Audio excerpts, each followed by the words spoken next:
And we're back. I had a lot of fun this Pride weekend. Oh, Lord. Drew's still talking about this damn music video. You can be like Raven Simone and Katy Perry and come out with music no one listens to. But I wouldn't call it a plot line. She's trying to hit this 8 count in the kitchen but can't get to 4. So the mama-in-law is coming, and she's looking forward to chatting with him, perhaps about his Floridian secrets. Oh, and the sister too. And Ralph is not thrilled they're coming. Oh, and he's had to ban the sister, aka the ex-manager, from the home. She was prying into his Floridian secrets. Child, Ralph said, you bring that sister, I'ma get on. And he did. To the divorce court of Fulton County.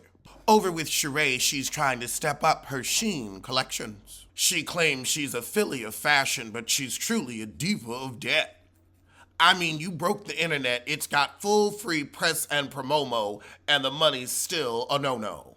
Ain't no fool like an old fool. So now that Marlo isn't attacking Candy anymore, it's Sheree. Now, Candy said a few things about your failure. But honey, we've all been talking about you falling down the stairs of life for the past 15 years. We've all been talking about how your lawyer took your Aston Martin because you refused to pray for your divorce proceedings. Bob Whitfield laughed at you in court and said, I ain't paying nothing, never, ever, and didn't. So why are you so mad at Candy? You should be mad at the world. And mad at yourself for fumbling yet another bag. So Sheree messages Candy for a sit-down. We've got Marlo Amos. Well, shoot, I sound like Marlo already. And now we've got Marlo Amos. Mr. Amos, we do not need you speaking on foster kids when you be bouncing them boys out your house like they homosexuals. Oh, but her bootlicker Sanya shows up. However, Sanya already has her line on Belk, and this is her second season. It took Sheree 15 years for a botched website launch. Sanya, it's not that the girls are bringing the old Marlo out. That's just who she is, a hard heifer. Marlo only listens to you because you're kissing her ass. Oh, God, but Marlo's saying, Candy's really saying, F your deaf nephew and F his mom. See, Marlo, I know you have long arms, but that's still quite a reach, even for someone of our height.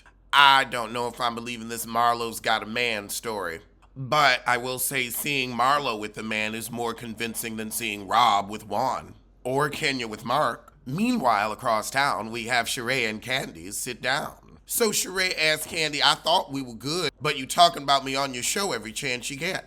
Well, you fail every chance you get, so we gotta speak on it. That's why the show is called Speak On It. You could hurt my business, and I've always supported yours, from your restaurants to your bedroom, Candy. I put the balls in my bus. Candy wonders why Sheree didn't bring it up at the Gucci party, but Sheree, it actually makes sense that the two OGs would have a private conversation.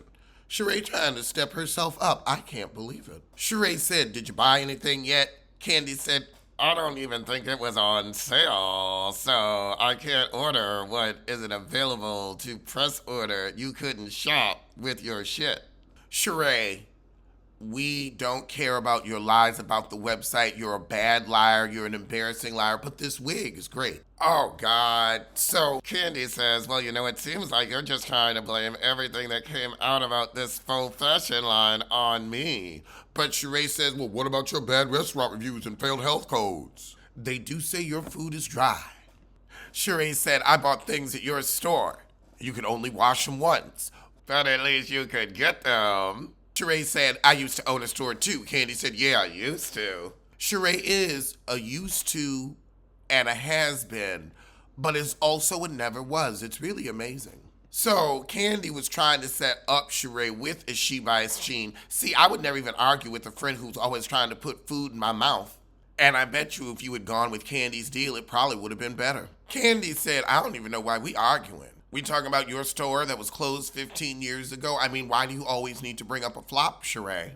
Over with Candy, her and Todd are planning the movie, so it's already getting press and promo. And I have to say, the plot sounded good. An updated, indecent proposal. So Todd and Candy want Drew to play the lead in this movie. Good, because the girl could use some work. However, over with Drew, her sisters finally arrived and the mama there too. But where's Ralph? Oh, he upstairs hiding from the heifer. So everyone is at Drew's photo shoot. Kenya looks ridiculous. Drew looks cheap. And Courtney still ain't got enough lip to gum a sandwich.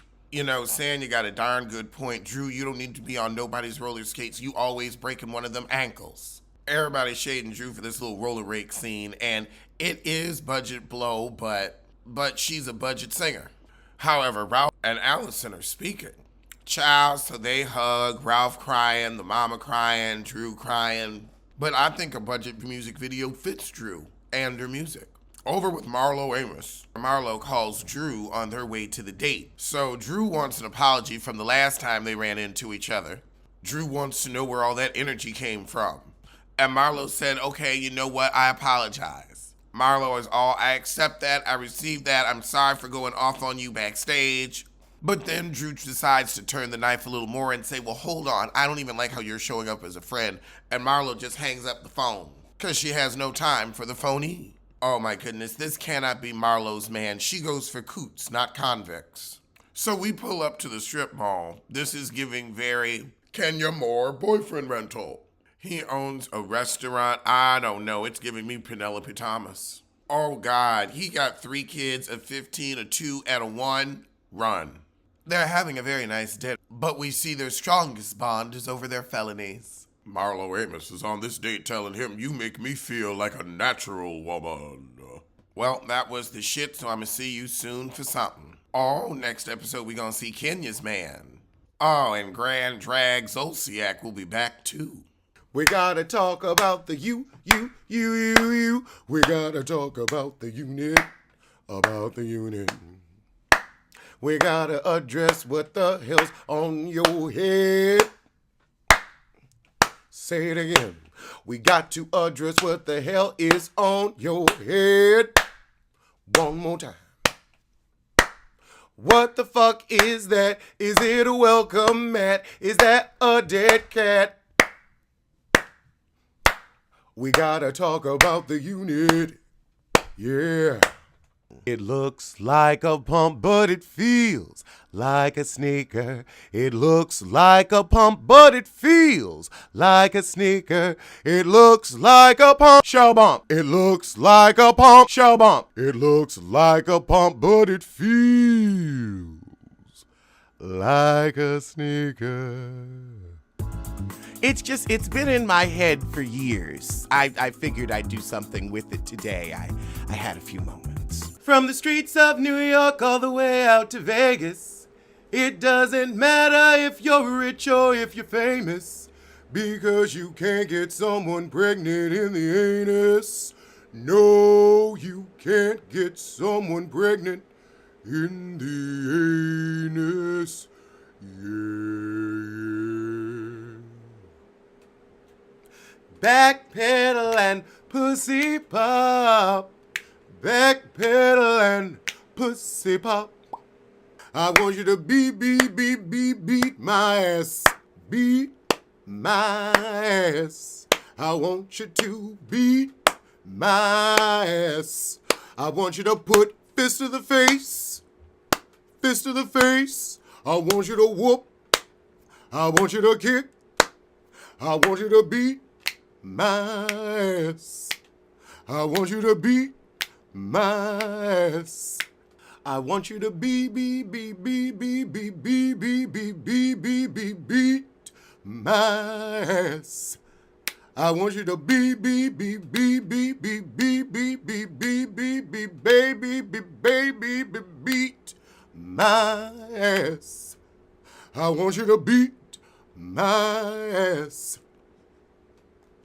Okay, she got a hit with that one. Oh, wait, no, that was me. That was me. Anyway, it don't matter.